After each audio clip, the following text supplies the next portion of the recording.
Hey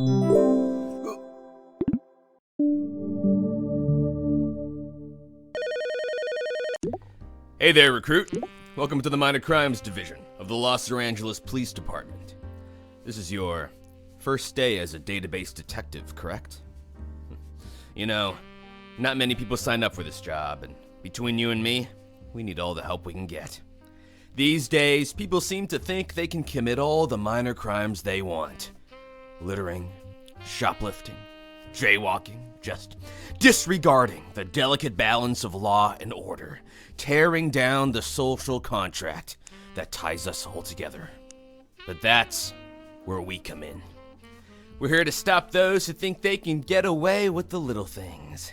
Things that people might not think are a big deal. But the road to hell is paved one brick at a time. Think about it. One day, someone accidentally leaves some paint on private property. No big deal, they might think.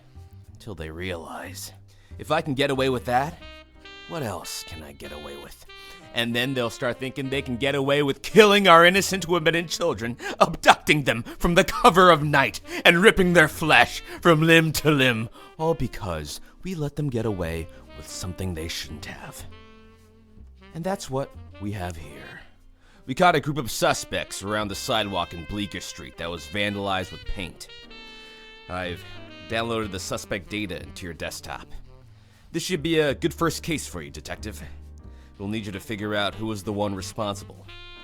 If we don't catch the right person, I don't even want to know what they'll get away with in the future. If you're not sure where to start, why don't you read the little instruction manual thingy that's on your computer somewhere.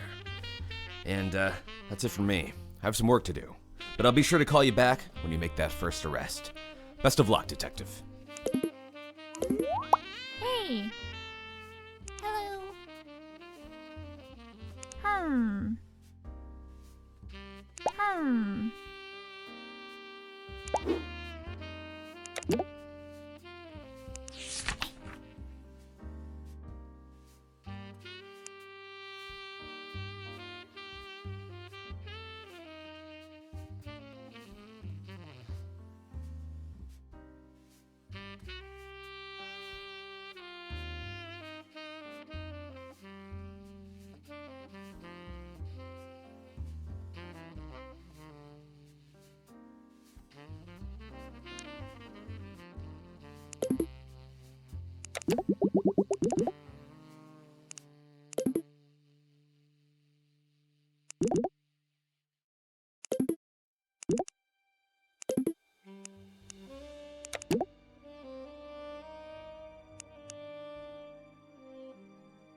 Okay, that one was pretty obvious, but hey, you solved your first case.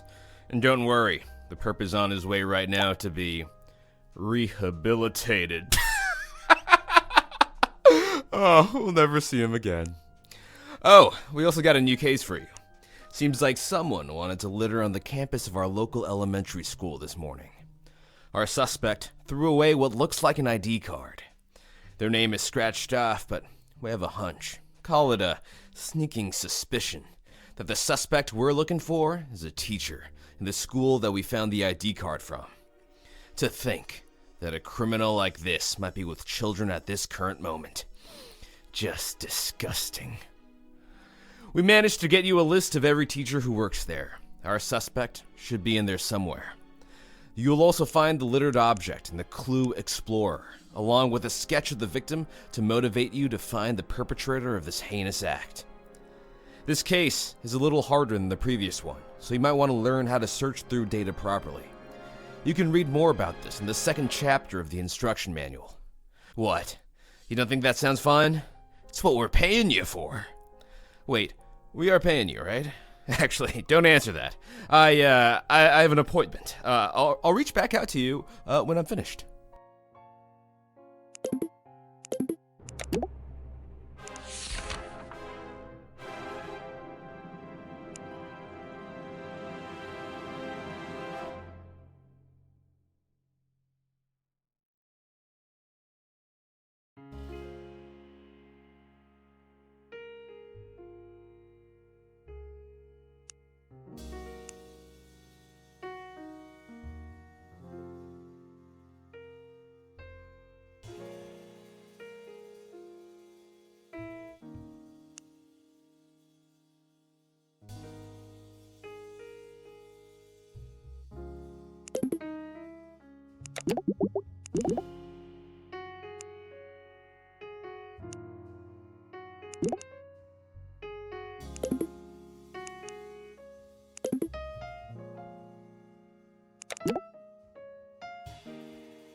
Hey.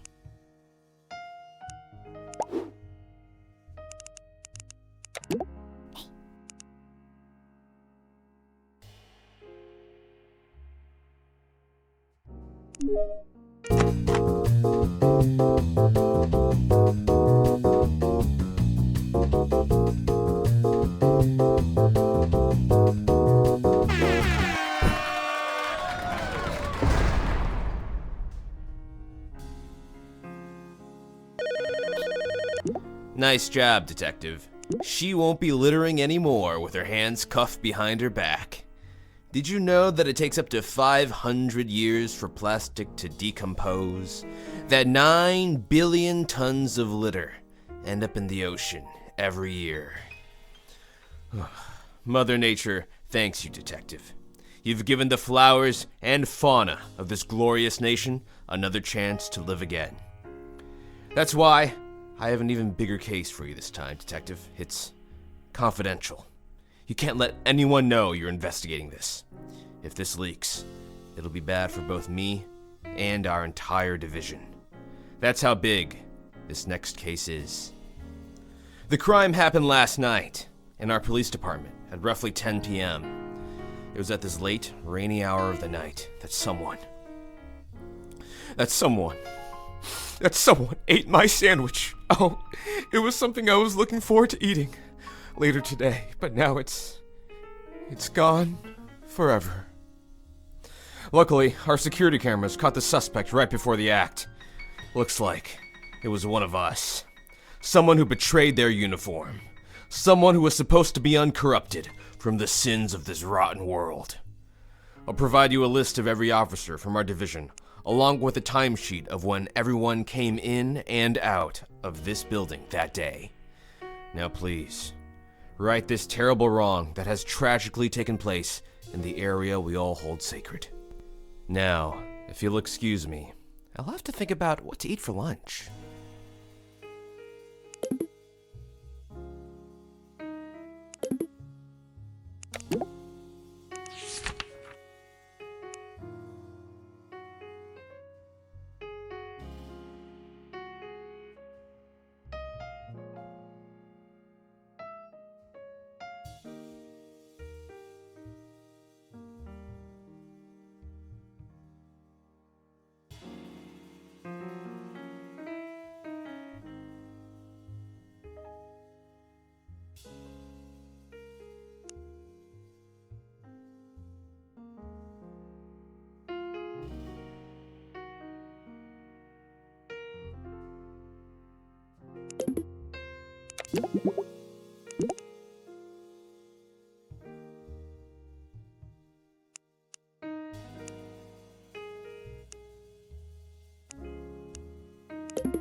Wow.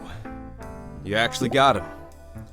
We'll make sure this scoundrel never bites into innocent sandwiches ever again. My delicious sandwich, however, will never come back. To be honest, I thought I'd feel a sense of justice, knowing that a wrong has been made right, knowing that only I would be the victim of this wretched scoundrel. But that's not what I feel at all. I feel an emptiness in the pit of my stomach, where those bites of my sandwich should have been. Well, no time to waste. We got an urgent call earlier from a local hotel manager. Says we got a perp that was supposed to check out of the room at 6:30.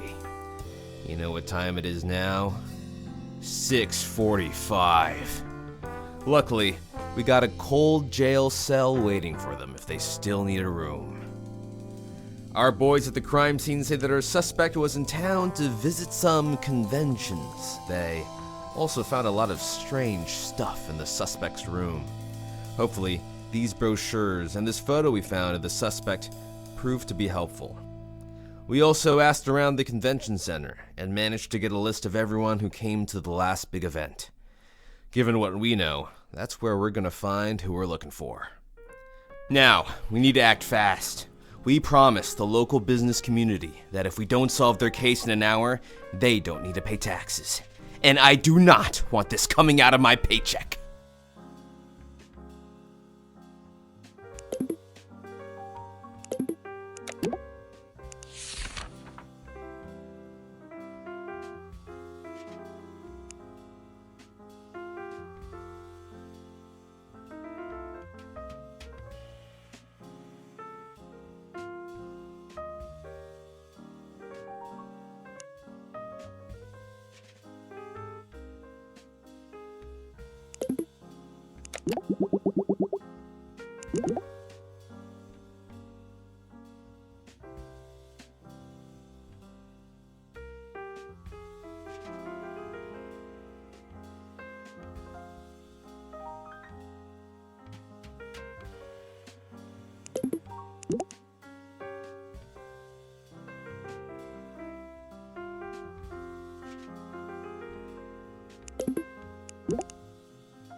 Well, well, well. Since the perp was more than 15 minutes late to check out of the room, I think a prison sentence of 15 years or more sounds about right. And hey, you solved this fast enough so the victim still needs to pay taxes. The Minor Crimes Division wins again. Oh, now that you've gotten the hang of things, I've also removed your internet access restrictions. You might need it for this next case. Now, I hope you're not squeamish, because this case is something else. It's hard for me to even think about without wanting to throw up, but given what you've seen already, I think you're ready for this one. It involves war crimes. Happened in a local restaurant downtown. The suspect left a threatening photograph of his deed at the crime scene. There was a waitress who witnessed everything. The poor gal. She was shaken, but we managed to get her testimony. She also gave us a list of every customer that visited that day, as well as the restaurant's business card, if we needed any more information. Hopefully, these clues should help. I gotta say, given what just happened, I don't think I'll be eating anytime soon.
Yes, I saw it. I couldn't believe my eyes. Pineapple and pizza? Together? Ugh. I don't know his name, but he's been here a few times before, and I remember him since he always leaves the lowest percentage tip every time he pays. But this takes it to another level.